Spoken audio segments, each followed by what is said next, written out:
खबरदार अगर तू दरवाजे से निकली आला हजरत इमाम अहले सुन्नत मुजद्दिदीन मिल्लत मेरे आला हजरत से किसी ने पूछा था कि हजरत जी बीबी नात पढ़ सकती है? फतावा रज़विया की 14वीं जिल्द, बीबी मिलाद पढ़ सकती है? मिलाद।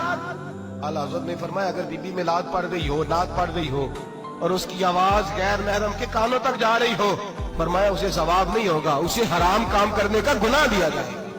बीबी को मना है, वो नात की आवाज भी औरत का ही नहीं पड़ता, दीन में तो औरत की आवाज का भी पड़ता है। दीन में तो औरत की हजरत सैयदा ज़ैनब, हजरत फातिमा की वो लख्ते जिगर जो मैदान करबला में इमाम हुसैन बराबर की शरीक रही सैयदना इमाम हुसैन के साथ।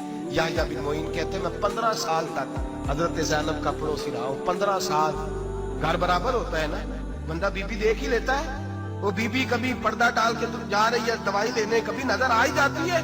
कहते 15 साल में सैयदा फातिमा की बेटी का पड़ोसी रहा हूँ, मैंने कभी बुरके में छुपी हुई ज़ैनब भी नहीं देखी, बुरके में छुपी हुई ज़ैनब भी कभी नहीं देखी। हजरत अब्दुल्ला बिन जाफर तैयार जनाबे अलीउल मुर्तजा के भाई थे, उनके बेटे के साथ इनका निकाह हुआ था, बीमार हो गई।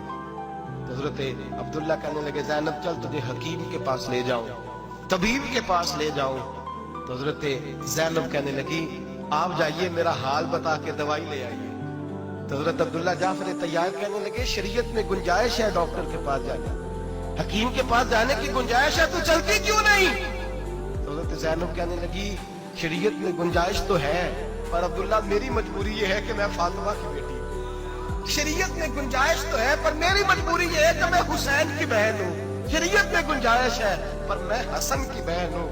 शरीयत में बड़ी गुंजाइश है पर लोग मुझे मोहम्मद अरबी की नवासी कहते हैं। गुंजाइश तो है तो मैं नहीं ना निकल सकती, इसलिए कि जितना कोई अपने आप को दीन के करीब जानता है उतना उसके पैरों में शरीयत की जंजीरें ज्यादा होती हैं। तो जनाब सैयदना अब्दुल्ला कहने लगे अगर तू पर्दा कर गई, अगर तू चली गई, तो मानने लगे ये तो अल्लाह की मशीयत है, तू दवाई ला दे ताकि मैं खा लूं, और अगर मैं चली गई तो मैं अपनी माँ से जाके कहूंगी कि अम्मा सारी तकलीफें मैंने छाती पे बर्दाश्त की हैं पर मैंने तेरे पर्दे पर आंच नहीं आने दी।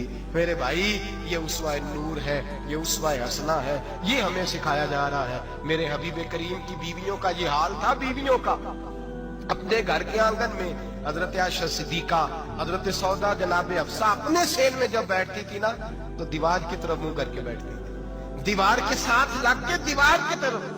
बीबियां अपने घर के अंदर भी दीवार की जानिब मुंह करके बैठती थी। लोग पूछती, बीबियां पूछती कि अपने घर में भी दीवार को मुंह करने का मतलब? कहती हो सकता है कुछ छत पे चढ़े अचानक नजर पड़े, तो हम चाहती हैं फिर भी हमारा चेहरा नजर ना आए उसे, फिर भी हमारा चेहरा नजर, हम अपने घर के अंदर भी पाबंद रहती हैं कि हमारे चेहरे नजर ना आए।